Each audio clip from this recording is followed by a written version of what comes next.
validity, how are individuals and groups protected or not, privacy and security of data, use of data and models. And throughout the day and a half, we've seen how depending on your profession, your kind of stakeholder position, how you would answer those things really varies. And so then how do we start to talk across those kind of varied perspectives to do what I think we're all kind of interested in doing, which is however we might define that good work. And I think we had some great examples from the county about what kinds of research questions they're wrestling with and how simple data scraping or some kind of simplified version of big data will not answer those questions. All the way through, from data production down to the use of data in models. Yeah, absolutely. And so I was just going to, It was on, wasn't it? And now it's not. You can see my love affair with electronics. Anyway, so exactly along the lines of what Kelly was saying, we were noting that there are no easy fixes, that the protecting to privacy and attending to error in the Bureau of Justice Statistics required a lot of careful effort, including how one structured the interviews and how one thought about error. And we also were really interested in some of what we heard from the county, for example, in thinking about just very gritty level problems with interpretation of the data and what you might do with that and the ways that it might not be anybody's job actually to do the cleaning up. And so what do we do? That's, I think, an increasingly pressing question if we think about equity across jurisdictions as well. On the one hand, we've got areas like Northern Virginia where the counties are partnering with universities, and we've got some capacity there, and students, and through the Metro Lab network around the country, we can see that, and then we see issues around smaller jurisdictions where that's not quite as available. And so we wanted to open up some questions about the quick fixes and slow fixes. We like the slow food, we like the slow academic, and so we thought we'd throw in the slow data analytics idea and think about, are there ways that we can build in early, which I think we heard some of from Katie Shilton's presentation, and really actually a lot of hope there in terms of people really liking to think collaboratively about what good ethical practices are, and maybe surfacing some of that's helpful. So those are three themes that we came up with. Again, the no easy fixes and reflecting on that. Are we always reactive? Is there a way to build in early, and what does that mean? And then the slow data analytics. And in a world where the press is about big data analytics fixing things very quickly, how do we build in an alternative story? One of the interesting conversations I had with Andrew DeVetter was about controlling the narrative and how important having a good narrative is. He mentioned that in his presentation, but he really reemphasized that in a conversation with me, that if you don't have a good story, then you lose your story. And again, it's all about the big data as quick fix and without any of the kind of nuance or care that we saw. So thinking about the narration of what it is that we're doing and how we can build that in, I think is really important to what we do. Those are the themes we wanted to set, I think. I just wanted to add two things. One is, like, there's enough, some of us in the room are old enough to have heard this quick fix story before. Sure. Remember, it was the internet was going to save us. Then it was genes. And now we're on to big data. And I think that's, like, we shouldn't be surprised by this kind of flashy, quick fix narrative. I mean, who knows what will be next? It will be something next. So that's one thing, that this is kind of it's not new. The other thing, I just want to do a plug for a colleague, Alice Ma, M-A-H. She's got a piece coming out next year in environmental sociology on the slow big data idea. She's in particular looking at environmental justice and is actually concerned that environmental justice groups have kind of drank some Kool-Aid about big data and how it's going to revolutionize our air and water. And I think we're all sophisticated enough in this room to know that data doesn't actually change things, right? Like, you can have all the great data in the world showing Head Start matters to pre-K kids, but that doesn't mean we're going to fund Head Start. So she's got this really interesting piece that will be coming out on slow big data. So I just wanted to mention her since we're also bringing up that idea. Yeah, absolutely. So those are themes we wanted to raise, and next after this, we'd like to get on to what next steps might be and what products might be. So again, back to our own gritty kinds of concerns as well in terms of accountability for a workshop, and in thanks to NSF funding for the workshop. But as a way of leading towards that kind of gritty products question, we did want to think out loud about themes and make sure that we had more room for everyone in the room to talk, since we didn't always have as much time for questions as we might have wanted. So. Yeah, Pat.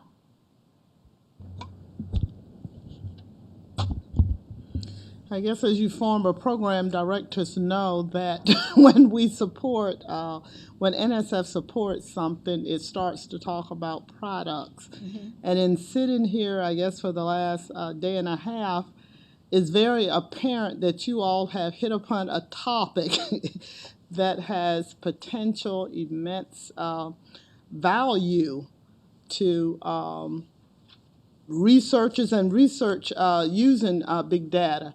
So one of the things that I would like to throw out is to have the group or the PIs on the grant to start to think about products or outcomes and dissemination of this beyond this particular group. And I know from the sociology program, we would be interested in if you came up with some sort of dissemination product and some kind of dissemination strategy. So we would be willing to, I would be willing to pursue that conversation with you about dissemination of some of the things that conversations, insights, knowledge that has been generated from this workshop. Thank you, Pat. You want to go to the next? That is something else we'd like to talk about, is what should be the next steps. We don't expect one workshop to solve these. These kinds of workshops are bubbling up in other parts. There's a big data workshop that's going to be out in California.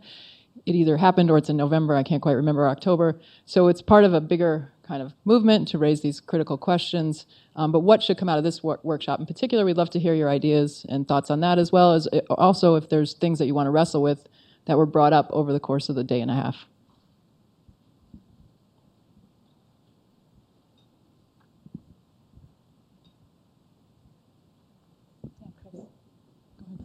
Chris. Go ahead. Go ahead. Oh, sorry. No, I didn't see. One thing that Nareen mentioned education yesterday, and I wanted to follow up and ask him more about his class. And I think that's something that I know it's something Kelly and I are working on with our grant, but it's something I think that it's something important that we all can do, you know, as educators, is how we figure out how to incorporate things we've learned here today and things we've shared in our courses and coursework, so that it's something that it's not just professional guidelines and something our students sign off to when they're thinking about not just their own personal research, but when they're looking critically at data themselves. So that's just one area I'd like to see a little bit more discussion on, is how we envision an education, any kind of classes or any kind of education modules to look related to this kind of work. Can I just add to that? So I don't know if you guys know about this NSF stream of funding. It's called Cultivating Cultures of STEM, and it's like you can do research or you can develop educational modules to plug into different kinds of scientific fields. That is actually where Chris and I got funding. So it was part research, part we're going to be developing these case studies that people could plug into their graduate classes. But it's a nice funding source. Wenda Bauspice, who was here earlier, is one of the program directors for that. So if you don't know about that, I recommend you look at it. I know they really would like to see more proposals coming through that funding stream. Press that middle button, right? Okay.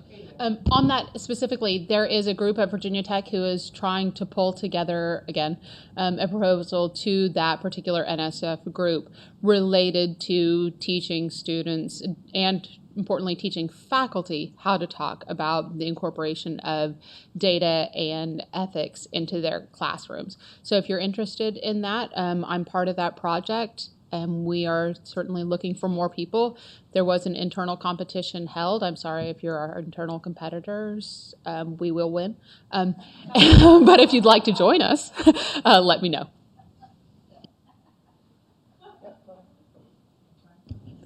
I'm Susie Lee from the Virginia Tech Transportation Institute, but I'm also a member of the Virginia Tech IRB.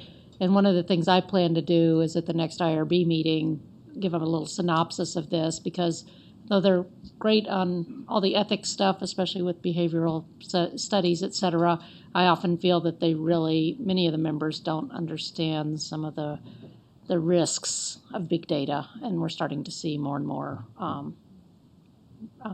IRB protocols coming in with reuse of data. So I think that's another good approach to take. Great, thank you. So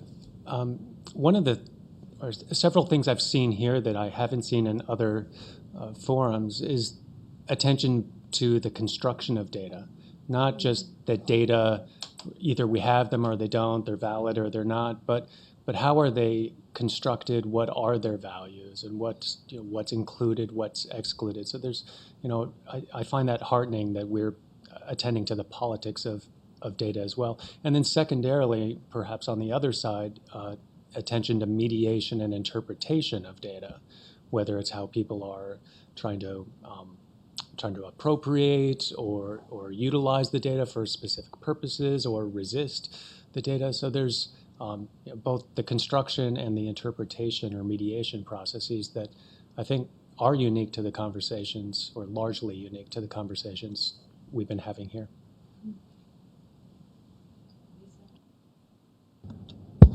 Hi, Elisa Martinez from UMass Amherst.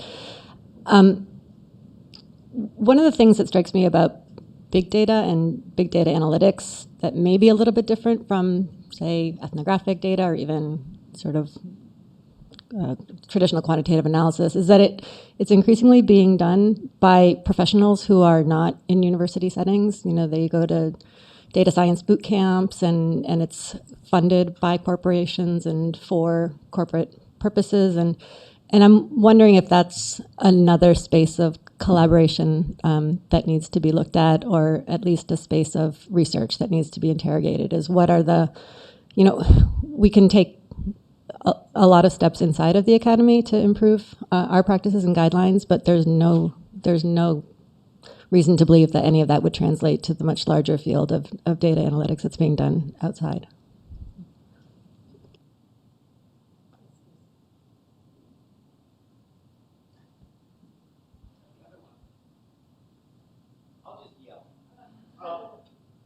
Just in the context of plugging into larger existing conversations, the American Political Science Association has been wrestling for a year now over its data access and research transparency principles that have been signed off to by 24 journals, including the flagship journal of the association. And as an opportunity, again, to plug into some other conversations, it's worth pursuing. It's a very active, self-conscious group within the qualitative and mixed methods research section of APSA that is really trying to figure out how you can deal with these questions of data access and research transparency, obviously with qualitative data. And since we've heard so much about the value of having a qualitative component to be a reality check upon the merely data-driven big data approaches that some folks seem to be subject to, I would encourage folks to track that. And it's a pretty widely, or pretty visible set of conversations going on. And the call for papers for the next APSA conference was just put out. So there's still some time if you want to think about that. The conference will be in San Francisco. You're doing your field work at Big Data Central. Thank you. I actually want to go back to your slide right before this one, and you brought up the privacy. Is that something I've actually been really struggling with my research? I mean, and also, I teach classes, and, I'm working with students and trying to wrap our heads around some of this. And so the question that I struggle with is, how are we defining privacy, right? Are we basing our concept on ethical frameworks, and if so, what that is? Or are we using legal frameworks like principles of intrusion and less tangible consequences that might happen? I'm thinking mostly with online research, right? So I almost feel as if we haven't yet really wrapped our minds around the concept of privacy and the spaces where big data is created and how we can enter and access that data. And I think obviously legal and ethical, I personally think legal and ethical frameworks apply to this. But I think that's a really big concept that I personally, as a researcher, struggle with, and I'm not sure that as researchers we've defined that space.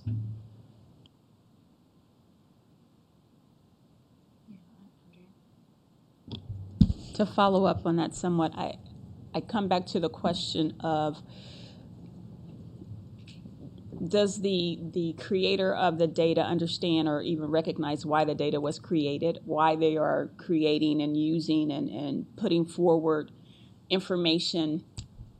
Is it intended to inform, direct, produce, really what is the reason for it? Because going back to one of the examples that Andrew gave, talking about permitting, the reason permit data is acquired is for the sake of capturing it in order to charge a fee. Yeah. And so when we come in and request that kind of information or data from organizations or local governments or state governments, whatever it happen to be, that's preparing these permits, there's a query on their part to say, why would you want?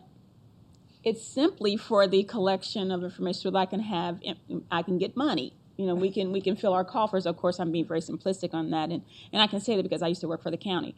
But when it comes to the privacy issue of that, they're not thinking about how do I insert it into a system so that it can be curated in a specific way. It's not presented in a manner that is, there are protections around it, of course, because of it's a unique set of information, it's a unique record, but it's for a very different intended purpose. And so again, being a part of the conversation ahead of time to say, okay, local government, okay, state government, okay, organization X, Y, and Z, you may, in fact, be producing information and data that can alter, change, improve, impress, the impact on your work, community life, whatever it happens to be. So again, coming to that question ahead of time and inserting ourselves in, approaching them to say, have you thought of, can we have this conversation as a result of, and we can talk about the privacy issues or confidentiality issues and what they may look like, and how might we set up a structure or a system, and there's that black box already, that we can all agree on, that we can step into collectively. Thank you.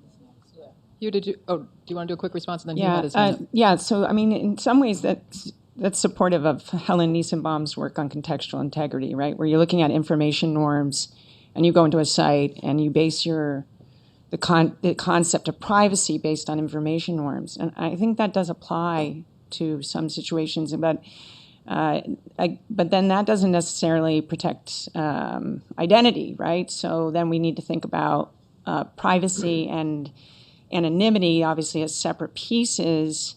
And so there's just, I think, multiple steps within that. And I think if a computer scientist guy were in here, do we have any pure computer scientist people here?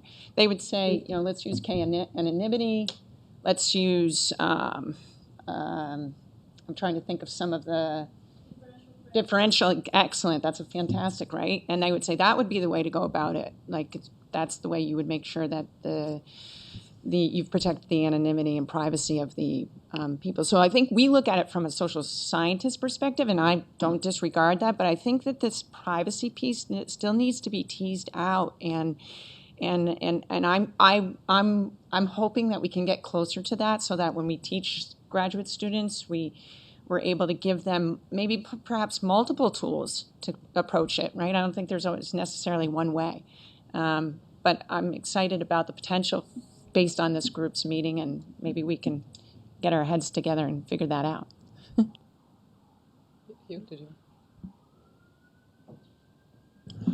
So I found the conversations on privacy the most perplexing and fruitful. I mean, I confess that I feel sort of lost on these privacy issues. Some people seem to be willing to part company with old paradigms of privacy more than I am, but I realized that my sort of map of privacy doesn't work anymore.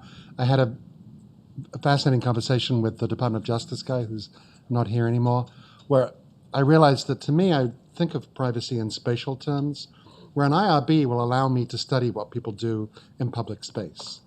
So if I want to watch people at Starbucks and write about it, I can do that. But what people do in their own home is private. And so my attitude to him was that if people are in their own home on the internet and they have cancer and they want to keep that private, and they're doing internet searches about the kind of cancer they have or about some sexual proclivity they have, that's private, and no one else has a right to access that without their permission. And he said, but they're not in their home. They're in Iceland. They're on a server in Iceland or in Estonia or somewhere. So we can watch them, or whoever wants to can watch them. And I suddenly realized that this sort of spatial metaphor I have that frames my understanding of privacy just doesn't work anymore. And I feel like we need some new structuring metaphor or paradigm that we don't have. I just want to jump in here for a second before I yield the floor again. I agree with you, Hugh, about that privacy panel. It was interesting to watch ideas collapse and implode and try to move forward. And it just seems like we're really at a moment where we really need to do some thinking that probably won't happen in the next 20 minutes post-lunch. But that might be something that comes out of the workshop where a small group of people is willing to tackle an article, maybe to go out on it, or it could be part of an NSF report, or it could be both. Because I do think it's important, and I think as we saw from Sally's talk, that people are going to define it for us in this new moment. So I think she quoted the World Economic Forum, who was like, you should balance individuals' privacy or well-being, I forget the language, against economic innovation and growth. So they've already got that definition out there as we want to change how we think about these issues. And I'm sure like Data and Society is probably doing work on that. But it might be nice to have another source coming out on that as well, if that's something that people think we should think about going forward, like a small working group on that. But there were other hands up. Adam, you had your hand up. Yeah, I wanted to talk, kind of taking that a step forward and thinking about the implications for policy. Because I think, there's a couple of things that we know. One is, we can have these conversations about getting involved in explaining what the data are. But at the same time, there's lots of other people that are on the side talking to policymakers, explaining that data provide answers. And it's going to always be inherently appealing to hear that. The data is going to give the answer. I can get rid of this mess of democracy because the data are going to tell me what to do. And our ability to collect and process the data is far ahead and is going to remain far ahead of our ability to understand what it is we're actually analyzing, what those data mean, how we can interpret them. And this is really troubling to me because we also know that what gets measured gets done. So we don't know what we're measuring. We don't know what it represents, but we know we have to do things that improve these measures. And it concerns me that we're having these conversations about trying to think through what the data mean, but I'm not sure that the policy world is. The work I'm doing with Fairfax County, one of the reasons they're so unique is because they're actually listening to my diatribes about understanding what they're measuring and why they're measuring it. And, this has taken a year. And if it wasn't for the fact that Fairfax is one of the wealthiest counties in the country, I'm not sure that the local government would have the capacity to do that for a year. And it does concern me about, not just the privacy implications of the people that are providing the data, but the implications of how policymakers are going to utilize it, given the problems of collection, given the problems of validity and all of those sorts of things. Hi, just wanted to make a couple of points. Can you hear me well enough? Yeah, good. So one is a follow-up to what you just said, and that is when individuals put data into a record because they must, so IRS data or census data or something like that, we have a sense that we've done what we are obliged to do, but we don't necessarily recognize that we're also part of a larger system of data collection where records can be linked to answer certain types of questions. So I just wonder how much do we owe to the individuals who put the information in to say, here is what is necessarily going to happen. So it's a disclosure or informed consent issue that I'm dealing with. And I'm on the side of actually using those records. And one of my projects is on food safety. And it's on the return on investment in food safety research. And the data sets that this team works on, we're using census data, LEHD data, so longitudinal data. We're using patent data. We're using all kinds of things, and they're linking to some of the records at universities, some of the records that are at some of the agencies and national agencies. And gosh, we really want this to work, and we want our project to work, and we want to answer some good questions. But I'm almost certain that no one would suspect that when they check boxes or do what they're obliged to do, that's how the data are used. And so it's just a question more so than anything definitive to say, what is our obligation to tell people, how these data are going to be used. The second piece that I wanted to bring up, I said it a little bit when I did the introduction yesterday, but that is, I really do puzzle over this idea of that we're smarter now because we have these data and algorithms and processes and models and such. And we do tend to tag smart on the front end of a lot of things. And then the implication is, therefore, it is better. And I think someone yesterday may have used a term counterfactual, and that made me jump, and I was very excited about it because oftentimes we're kind of plugging ahead and trying to get from point A to Z or Z, but we're not really sure what the counterfactual is and what should we be setting up against what we're finding just by looking through, scads and scads of data. So those are my main 2 points that I wanted to make. I think, too, like going back to this privacy issue of some of the ideas that you were tossing out and Hugh and Kelly and others were tossing out yesterday is, are we moving from privacy in human subjects to reciprocity, transparency, where if you get ranked, if you're on the no-fly, there should be a process by which you ask how you got there, so that there's this accountability that this language might start, not to replace human IRB boards will go nuts. They've got their template, but to start to move from some of this language to some of the other language might be a way to think about that based on what we've heard the last day and a half. Adam? Just a quick follow-up on that point. So, following through, if we do, providing it, having people understand that we're collecting the information from them and why we're collecting it and how we're using it. We're using it to create policies and make decisions about their lives. At some point, they're going to, the public will react against this, and we're going to have all these these systems set up to use data to make decisions, and people are going to stop providing us the useful information. It's like the truckers. If they're collecting information, if we're collecting information and people don't like how that information is being used and what we're doing with it, what incentive do they have to do anything other than provide flawed information? And then we've got all of these systems set up to make decisions based on the data, and the data aren't valid. I'm sorry, for those of you who don't know me, I just create problems. I don't give answers. Well, I think all the healthcare examples were excellent, right? They showed that problem. They rolled out these EHRs. They didn't really understand clinicians' work processes. They created a lot. That's not all fiction, right? That's real. They created 3 extra hours of work, what did he say, per patient.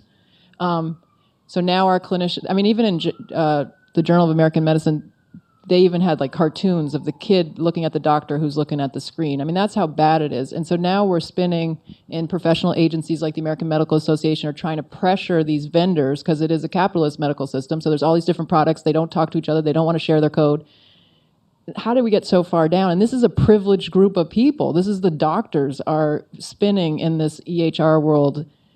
And yet, so that I think goes back to our thing of, are we always going to be reactive? Is there a way to intervene? Or is the push to market and the sexiness of quickness? Nobody likes to talk about you need labor, time, and money, right? Like that's like the last thing they want to hear, but that's the reality. What we've heard from the last day and a half, good data comes from trained people who gather and verify the validity of that data, check with community. That's all very unsexy right now. Yeah. In terms of IRBs and how IRBs are addressing some of this, particularly understanding data subjects rather than human subjects, because there is a difference there, is one of the three of the major associations that govern IRB administrators and researchers: Public Responsibility in Medicine and Research, Association of Clinical Research Professionals, and SCRA, Society for Clinical Research Administrators, I think, are all this conference season doing things on how to address big data analytics in IRB review. What that means in terms of, say, ACRP and SCRA, which are the people that actually handle your paperwork. They're not the people that are making decisions, but they're the people that give the up-down decision of whether or not it goes to the committee, is that they're being given much more rigorous training on how to think about data as something that is not a product of research, but as an input into research, which is a bit of a mind shift for people who are in this role. Particularly, they're looking at, so I was looking at Public Responsibility in Medicine Research's conference, which comes up in November. They have a whole section on social behavior and economic research, and 3 of the panels are dedicated exclusively to how to understand big data as an IRB chair or as an IRB member.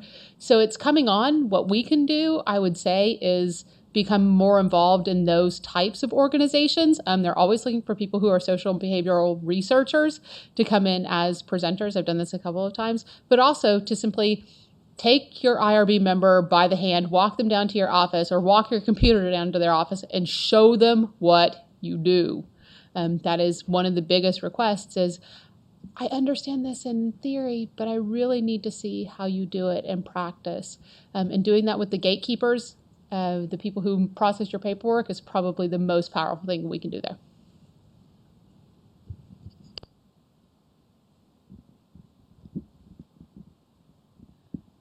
So on the pragmatics, I heard Kelly suggest a work group on some of the privacy questions. Andrew already sent a link to his slides because lots of people asked for those. And I wonder whether we could put together a couple of different work groups. One, picking up on Adam, this is your penalty for raising lots of issues, but picking up on Adam and then Andrew and the representation we have here with Arlington and the move towards partnering with governments. Again, witness the Metro Lab network, whether another working group could be on a synthetic article on, again, slow data analytics and local governments, and some of the challenges of that is another possibility. But I'm picking up on Kelly's point. We would need to have uptake on working groups on this. People would have to be interested in doing that.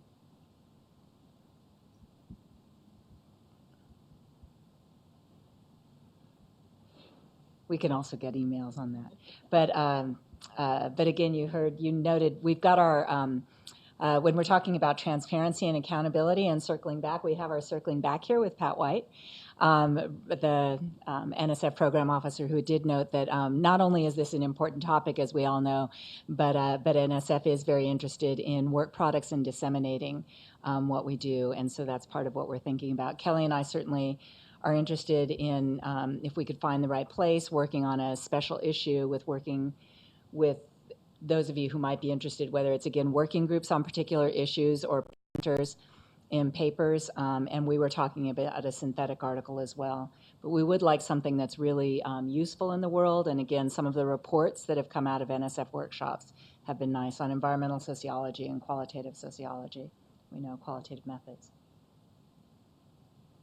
I should say, too, we understand the logic of peer review articles as what gets you the raise. So if you're an academic, so when we say a synthetic article or something on privacy, that's what we're imagining, some kind of peer-reviewed piece that could go out there.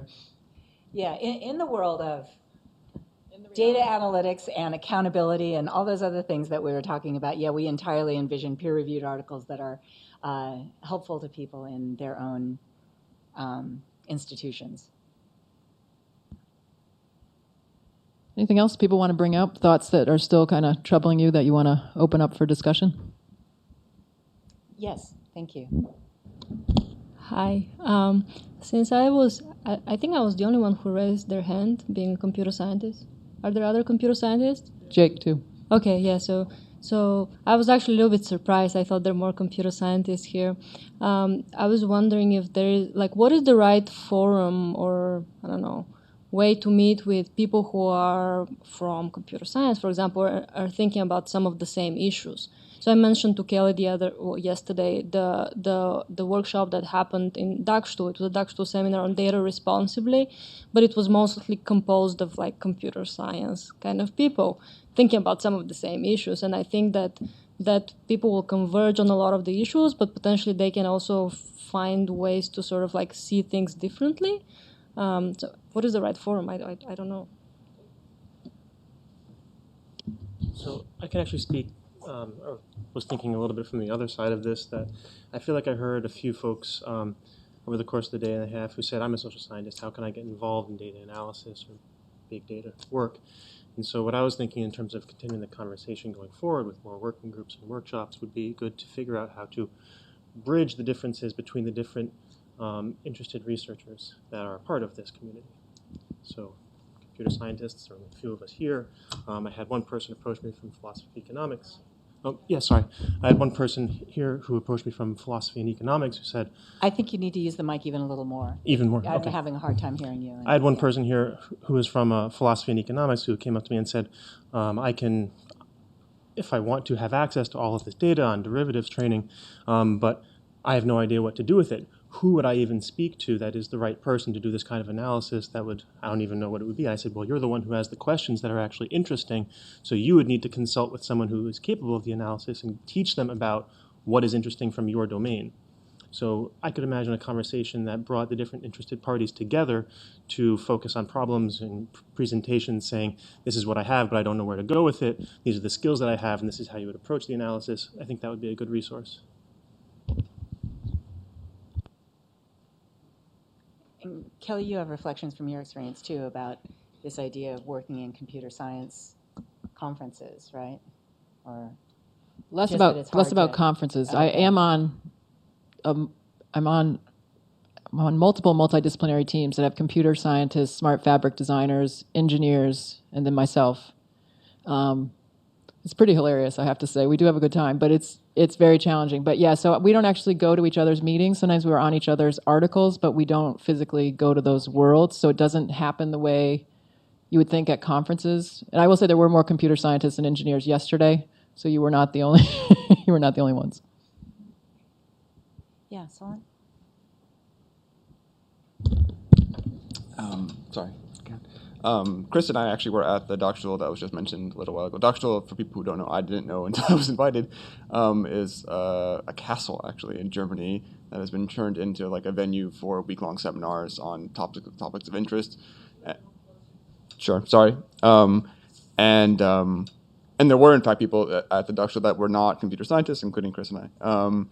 But one of the interesting things that kind of came out of the conference was a sort of a sense that, yes, some of these issues that we discussed over the past 2 days are, in fact, important topics that deserve further inquiry within computer science, but almost a kind of like imperialist attitude as well, which is to say, we can do this without having to actually engage with other people. That instead of it actually being like a provocation for more interdisciplinary collaboration, a sense that the difficulty of engaging in interdisciplinary work actually advises to just make this a new topic in CS of its own. And I actually think that there's a serious risk that because, generally speaking, in my experience, it's much more easy for CS to cross the bridge to other disciplines than for instance, someone in the humanities or social sciences to reach the other side of CS, that encounters like this will often produce like somewhat, I think, unfortunate impressions that really the better way to move ahead with some of these issues, even when you've persuaded them that they're actually serious issues, might be to do it on their own. And so what I'll just end by saying is that, I've spent like years, a huge amount of time getting to the point where I'm even taken seriously at all when I talk to some of these people. And it's really hard. And I think that we often try to facilitate interdisciplinary interactions without thinking about the kind of support that would be necessary to make that meaningful. And I don't think it's enough just to put people in the room. And so it might be some thought given to like what is actually necessary to make it possible for people to very meaningfully engage. And it might well be, and I think that's a fine thing to say, that some people will need more support than others, and actually like kind of approach this in a more realistic way. So Solon, I totally agree with you. And I would say I think NSF has really taken a lead in getting these different people at the table. Like, why were social scientists and humanities part of NANO? Because they wrote it into the solicitation that they had to have that. And I'm not sure that it worked out the same way with big data. And I should say, too, NSF's support of the social sciences is crucial in terms of legitimizing us so that we can participate with the scientists. And this is just anecdotal, and I'm fortunate enough to have this experience of being at NSF as a program director and receiving NSF money. One of the things that gave me street cred, so to speak, with the engineers and the computer scientists was I could talk NSF language. I knew what intellectual merit was. And it was interesting to me to watch in the interactions how that gave me so much credibility that I could not have gotten otherwise, because then I was an insider. I could speak their language. I didn't seem like an alien other to them. And what that did in terms of future collaborations was huge. So I cannot say enough for NSF support of our fields and how that really translates out, because otherwise, you're right, it doesn't work. You come to the table with nothing. Yeah, Kelly. So I'm really enthusiastic about a lot of these ideas that are here, too. One of the other things that I think some of us get used to doing, right, is the critique. And one of the things we've heard here that I found really interesting are some of the ways that people are actually engaging in ethical practices, whether it's collaboratively, whether it's feeling like you're the only one in your field, but nonetheless. There are lots of examples of communities of ethical engagement where people may not have all of the answers and they may not know exactly what they're doing, but they're grappling with and groping toward those things. And I think those things are also worth highlighting in something that is what Pat was calling a product of some sort.